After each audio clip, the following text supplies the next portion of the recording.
समझ नहीं आ रहा अपने सैलरी इंक्रीमेंट का क्या करूं। बेटा इतना क्या सोच रहा है? अपने म्यूचुअल फंड्स के एसआईपी का टॉपअप करा ले। This is the right time. क्या? समझ में नहीं आया। बेटा इतना क्या सोच रहा है? अपने म्यूचुअल फंड्स का एसआईपी टॉपअप करा ले। This is the right time. अब समझा।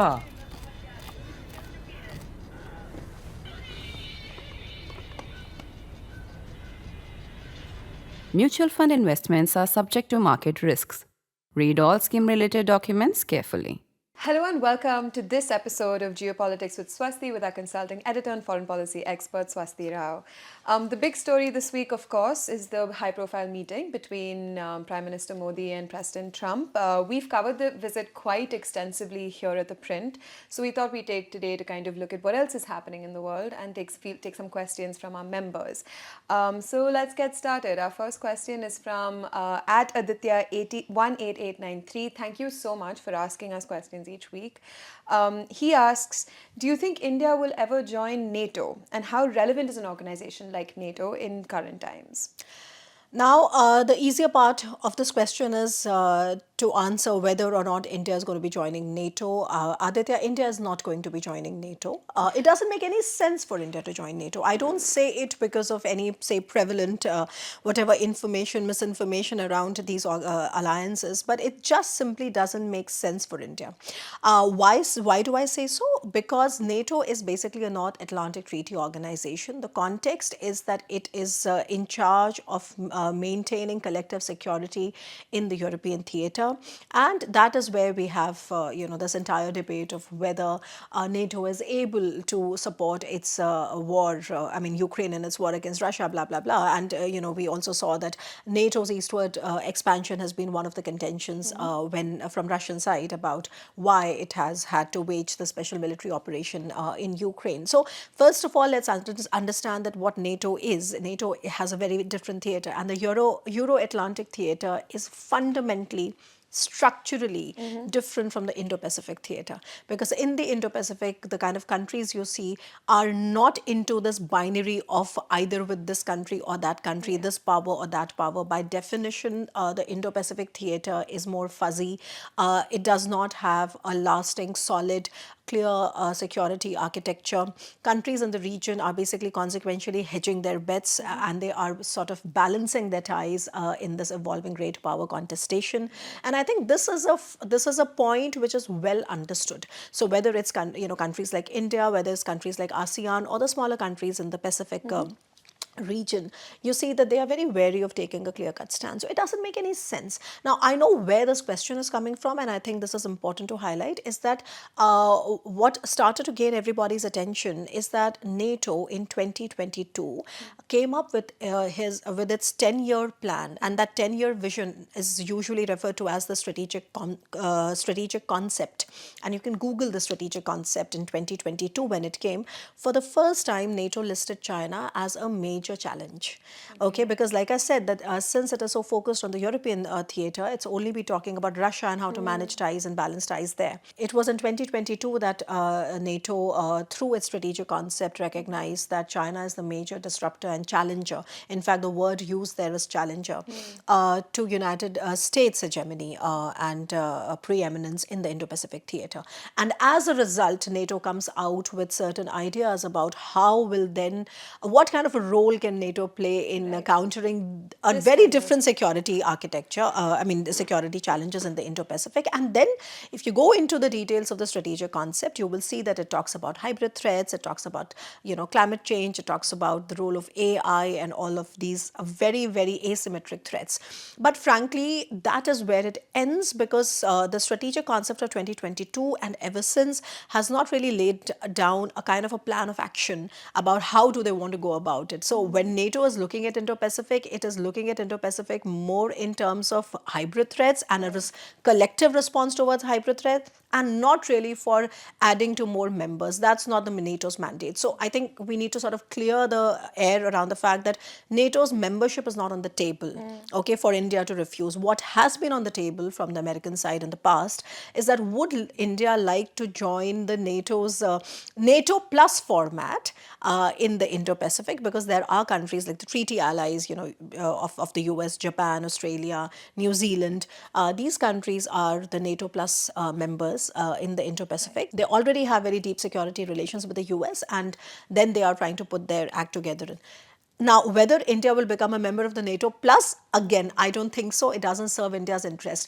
But at the same time, what has been happening, and you must know this, that there are informal channels always open in NATO, and the delegations have always been here from Brussels on the sidelines of events like Raisina. Different organizations have been speaking to NATO, and please understand that the convergence there is not on membership, right? That's disinformation. The convergence there is how do you tackle a very complex security challenge scenario in the Indo-Pacific, where they are interested in hybrid threats and countering hybrid threats. Right. At Sanchit Suman 4907 asks, following the suspension of numerous USAID programs, there have been reports that it was a front for CIA's illicit activities, etc., maybe had a role in what happened in the regime change in Bangladesh. I know this came up as well. Somebody asked this question in front of Prime Minister Modi and President Trump. So Sanchit Suman is asking, is there any truth to this? And also, do you foresee any global impact of the suspension of USAID? I think it's a very good question, and let's just try to first understand the facts. So the USAID is definitely the US's most visible developmental aid giver, and if you look at how much money they spent on it annually, it's quite substantial. It's like, about 70-80 billion dollars that they spent annually on it. Now, very quickly, the two things. The first thing is that first your question to Bangladesh, and then I think because that's the easier one to sort of start with. Now, when this question was asked at the presser, and I think Donald Trump was very very, very nonchalant when he said that our deep state did not have any role there, and I leave it to the Prime Minister. I think there is little evidence, frankly, in in the US role, the US or the CIA or the deep state and those kind of roles in toppling the regime per se in Bangladesh. It remains to be a very popular sentiment, from India, and I'm sure you must be hearing a lot of that. But it would be taking it too far in the lack of evidence specifically. And now that you have, I mean, if Biden administration was saying that, obviously there was little reason, why would one believe it? But since it is coming from Donald Trump himself, I think one has to understand what is USAID or USAID all about, and then what is the Donald Trump administration's plan for it. Now, I think the basics are very clear. It is an independent agency that was put together in 1960, and the agenda was very developmental.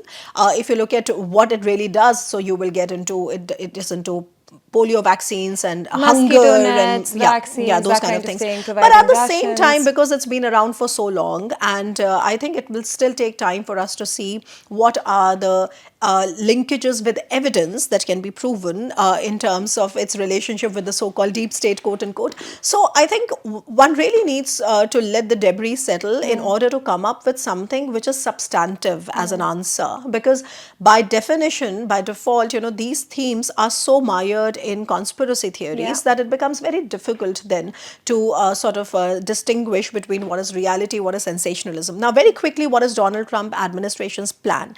Now, what has happened is that I'm sure you know that he set up a new department which is called DOJ, and basically the idea is that United States has been wasting a lot of money, federal spending, a lot of federal spending in they've become very wasteful. There's a lot of unnecessary bureaucracy, and of course, who understands that better than us Indians? We've been victims of red tapeism, I think, for the longest time as well.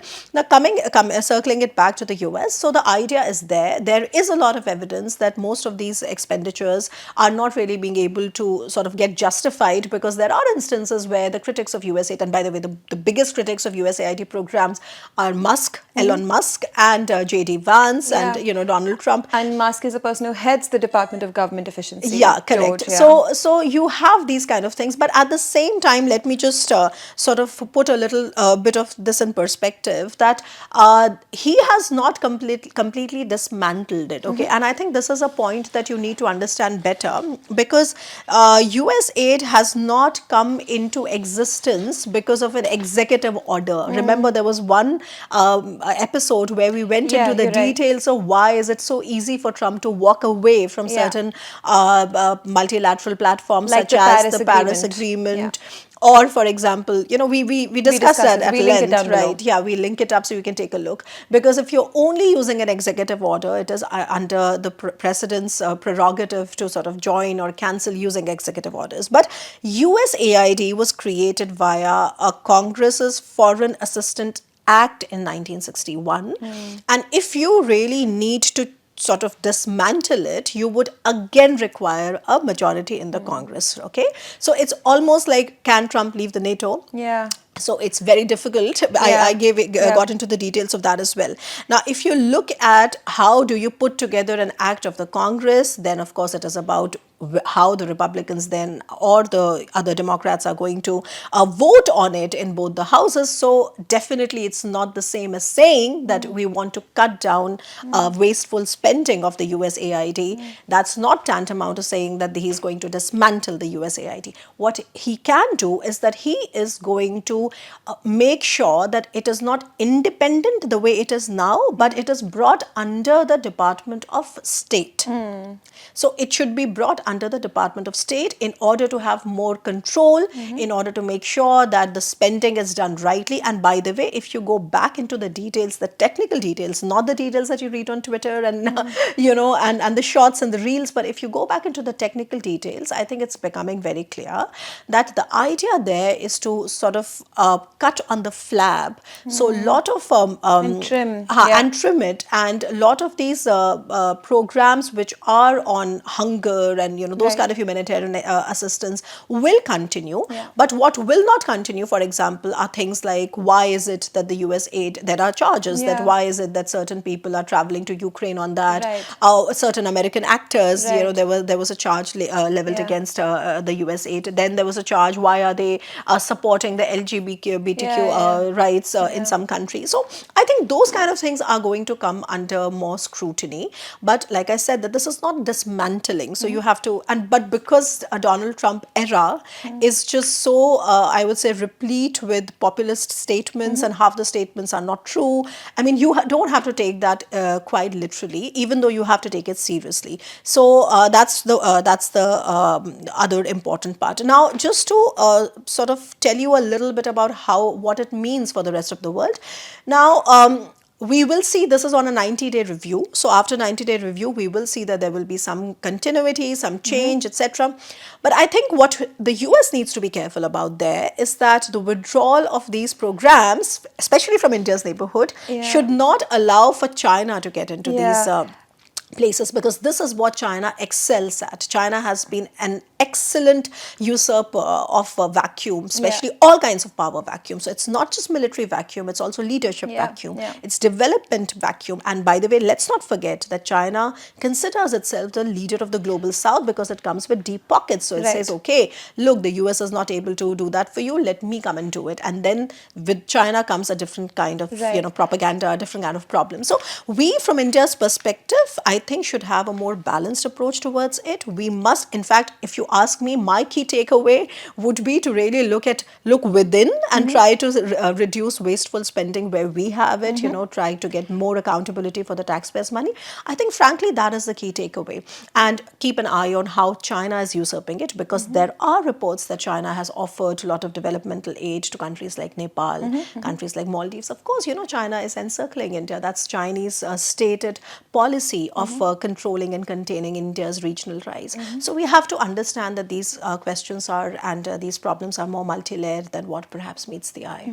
But yes, we perhaps will see a more efficient US aid.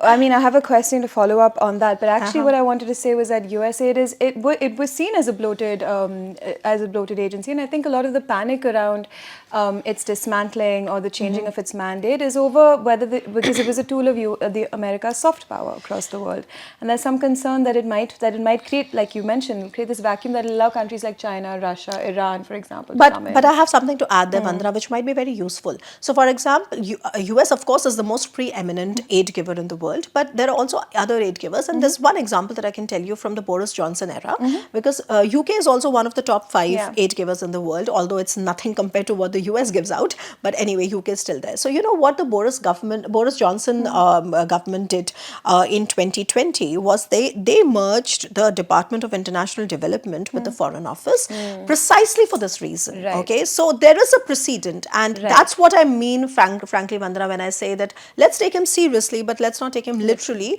because if you were to take him literally, I mean, he's actually bringing the whole world down already. So, great lens to look at the Trump administration. Okay. So actually, I want to come back to the neighborhood, Swasti, and I'm going to club a few questions from our members here. One, Karthik Parashar asks, where did we lose Nepal in our foreign policy? And I know there's a lot to go in there, but additionally, at Sunil 7053 says, India's relationships at this moment with Afghanistan, Bangladesh, China, Canada, Maldives, Sri Lanka all seem to be in hot water. Did we open too many fronts at once? What should we do to sort them? Now, of course, this can be answered in a more thematic way, where I just make a few broad comments and observations on India's neighborhood policy and why it's not been working, and then we can get into the specifics of these problems, because not everything is the same. There are certain distinct differences as well. Now, but very quickly, if I would like to take it up first more thematically, I would say that, India's neighborhood policy has failed because of a few reasons. See, it's the same countries that have been part of the Indian subcontinent, and you ask about Nepal, you ask about all these countries. I mean, India has had historic ties with these countries, even if the kingdom of Nepal was never really a part of the Indian territory or the nation states, quote unquote, but it's been a part of the Indian civilization, and 80% Nepalese are Hindus, and we have close ties, etc. See, the problem gets complicated because these are smaller countries. If you talk to them, they have been critical of the big brother approach that India has taken, and therefore you also see this shifting of stance in India's approach towards them now, where we have also become more pragmatic, and we say that no, we are always there to uphold your core interests, your core constitutions, etc. And also remember that India's neighborhood is not a stable neighborhood. So let's not just blame it on China. It's because it's an unstable neighborhood. These are not long-standing democracies. They are extremely fragile, I would say, polities. Okay, that is why it becomes far easier for China to sort of come and exploit that weakness. It's these are not democracies, like strong democracies. Okay, they are extremely vulnerable to narratives. They're extremely vulnerable to foreign interference. They're extremely, and this is what we are seeing. So this is like more of a thematic thing. What India should be doing at the thematic level is something that I've argued again and again, which is that India's perhaps this little bit of a mistake that we have made in our foreign policy towards the neighborhood is that we have tried to engage the pro-India factions and not being very mindful of how the reality on the ground has changed. So let me just start from Nepal. See, generally speaking, India-Nepal relations have not been very stable. If you go into the details, there are so many articles that you can read that they have always had some bit of problem. But despite that, we share a very deep bond. There's no doubt about it. So many Indian states actually share a border with Nepal. I myself am born in Gorakhpur, and I know that for a lot of times when we were younger, from the school, right, we went to Pokhara and we went to Bhairava for our school trips. So I think Nepal has been very, very present in, I think, most of those Indians who live in that part of India. But coming back to the main question is that, see, there was, if you remember, the royal family was massacred in 2000, in 2001. But, India was basically backing the king. And at that time, Mr. Prachanda, who's now one of the celebrated Maoist leaders, Yeah, he's the very leader of the close to opposition. China, and then, okay, that time he was fighting an insurgency against the king. So we kept supporting the king. Ultimately, the entire family got massacred and the situation changed. There were a lot of mess. But you see this particular problem repeating a lot of times. So in Nepal, we were backing the king, not being mindful of the fact that Prachanda is gaining ground. Similarly, in other countries like Bangladesh, we were backing the Sheikh Hasina regime, not really being mindful enough of the fact that she had been losing popularity for the last 10 years, and when she fell, she made no bones about the fact that, I mean, she right now is a big problem for India-Bangladesh relations to stabilize. And if you look at the recent statements made by Vikram Misri,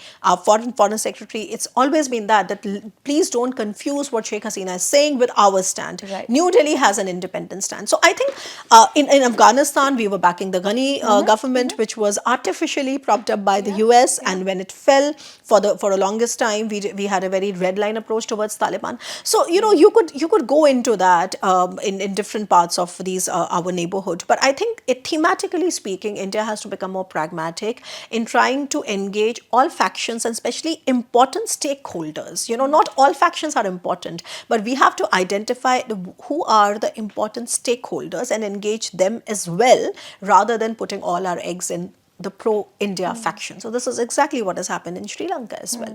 Okay, so that's one part. But taking specifically, there are also other complexities that then complicate the situation a little bit more. So in the case of Nepal, for example, I think a lot of hell broke loose in 2020 when the government of Nepal introduced a new map, and there were 3 contested areas that India considers Indian areas. I'm sure you must have heard about these areas: Kalapani, Lipulekh, and Limpi Yadhuram. And Nepal said that it's ours, and then of course India said that it's ours, and we are talking about these issues through different diplomatic channels, and we don't expect you to put out a map, okay? And this kind of became a bit of an undoing. So there is a political disturbance which is exacerbated by the fact that we have these boundary issues. There are certain water deals that we have to keep in mind. So I mean, there is no doubt about the fact that we have to coexist with our neighbors, and because you can't wish your neighbor away, okay? So you have to develop more sustainable frameworks of dialogue, of cooperation. But therein comes the problem of China, because except for Bhutan right now, Vandana, every single of India's neighbors has actually signed up for the BRI. Yeah. So, and then China comes with deep pockets, and India, although India has a currency swap agreement with many of these countries, India has a line of credit thing. India also gives humanitarian aid, but frankly, that's not enough, because the China's is many times more. So these countries are basically again hedging all sides. They are also playing all sides. This is what we see in the case of Nepal. This is what we see in the case of Maldives. This is what we see in the case of Sri Lanka. So there is a very, very clear tilt, and especially if ideologically speaking, if these are Maoist or communist ideologies, then there is even more seamless communication and seamless support. Yeah, I want to jump in here and say that we had another member question from a member named Ashish Singh, who says, who's sort of asking along the same terms, what does the next 4 to 5 years look like for India? But on top of this, the dynamic with Trump and his geopolitical outlook and lack of trust with China. So very quickly, in the last next 4-5 years, there are certain things that we have to be a little mindful of. So not everything Trump is going to do, right? There are certain things that we have to do ourselves also, right? So I'll give you a very, very crystallized example, and perhaps the viewers will understand the complexity. See, if you remember, we introduced an Agniveer scheme, right? Now, one of the reasons why the Nepalese got miffed with it, because if you remember that we have a Gurkha regiment, right? So basically, the Nepalese contention was that, this Agniveer scheme, so if we don't want to send our fighters, I mean our soldiers there, because you are only making it 5 years. So they were very unhappy with it. So I think when we are keeping these, when we are developing these frameworks, we have to keep in mind the sensitivities of, these people, because Gurkhas, they are known to be for their fearlessness, for their bravery, for the valor, and, for their loyalty, etc. So they are not happy with Agniveer. So I think perhaps we need to talk to them about that. Take also into consideration what do they think about it. Similarly, I think not many people people know, and I know about this because, of course, like I said, that I also have ties, to that region. I have family and everybody living in that region in Gorakhpur. So I know for sure that a lot of Nepalese were very upset with demonetization because unlike in India, where the conversion of those currency bills was easier, in Nepal they did not really have so many facilities, and that was also, so these are, you could argue that, but this is just a very small problem. What I'm saying is that over a period of time, this all adds up in alienating a certain people who are otherwise just so much like your own self, because like I said, 80% of Nepal is Hindu, etc. So this is like one small example. Similarly, for Maldives, I could say that there was this India Out campaign, etc. And please remember, all these campaigns today, when we talk about how this plays out in the age of Twitter, in the age of social media, in the age of disinformation, there are now studies that say how these India Out or anti-India campaigns are propped up by anti-India elements, and most of them are actually coming from China. So there is a way in which you will see a forge of all these trolls, bots that are constantly tweeting and retweeting and reposting and re-upping the same thing, which has a very anti-India fervor. So India has to be very, very careful of that. We have seen that in the case of Maldives. So very quickly, on this India Out campaign. So I don't have the time to sort of get into the details of whether India had military presence, what kind of a military presence did we have, and they asked us to sort of leave from there. But then we also built a new base in Lakshadweep. So I think basically the idea is that we have to be a little bit proactive.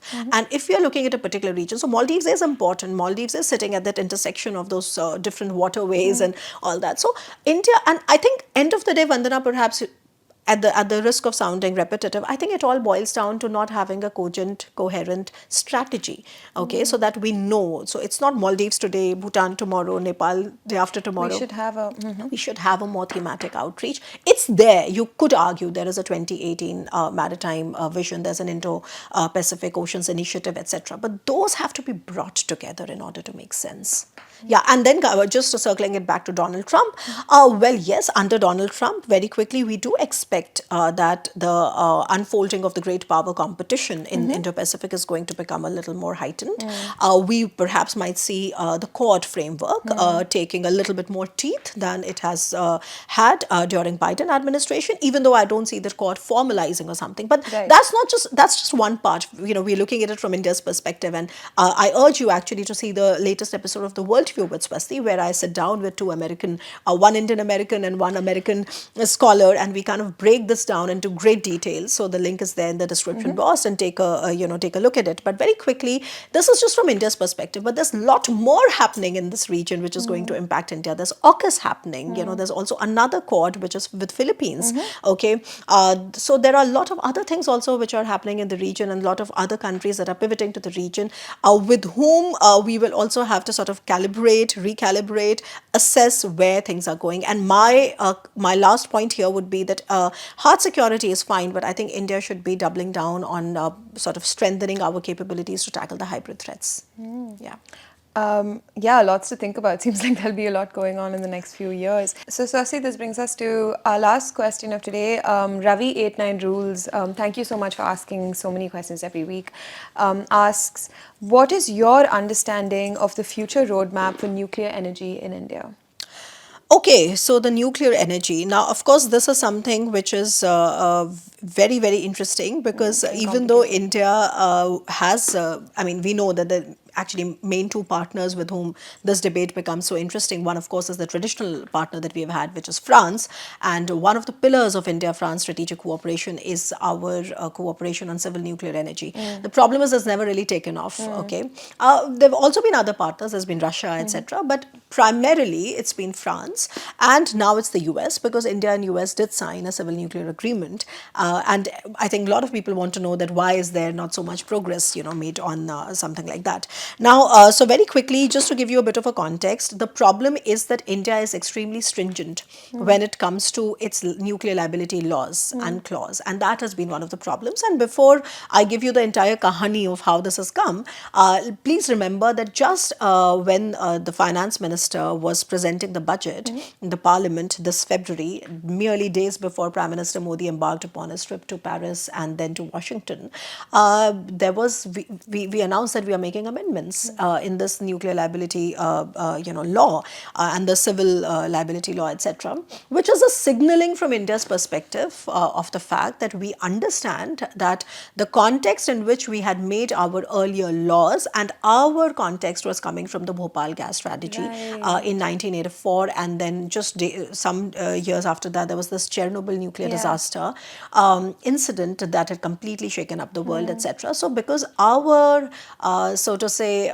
fear on all this was coming from there, it was a different context, it was a different technological era, things were not so advanced, things were not so transparent back then, and this question is not about Bhopal gas tragedy, so I will sort of reserve my comments there. But what I want to say is that there is an understanding in India of the fact that those experiences have shaped our laws in India, okay? And as a result, after many, many years, we've been seeing that the foreign investors have become wary of investing into India because of these very, very stringent laws, because we demand from them not only compensation in case there is a nuclear accident, but we have added many more clauses to that. So there's also a suppliers act, kind of a clause that we have added to the original one.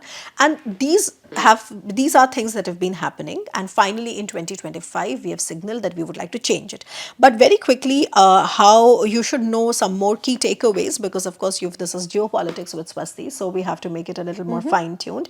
Now, what has happened is that there are certain international frameworks which exist. So one of the international frameworks that exist is called the CSC, which came into existence in 1997, and this was also based on what had happened in Chernobyl, etc., which was called Convention on Supplementary Compensation. So basically it provided for the fact that in case there is a nuclear accident or a disaster, what kind of compensation will be granted, etc. Now, India did sign the CSC but ratified it much later. So India ratified it around 2016, and India ratified it much later in 2016.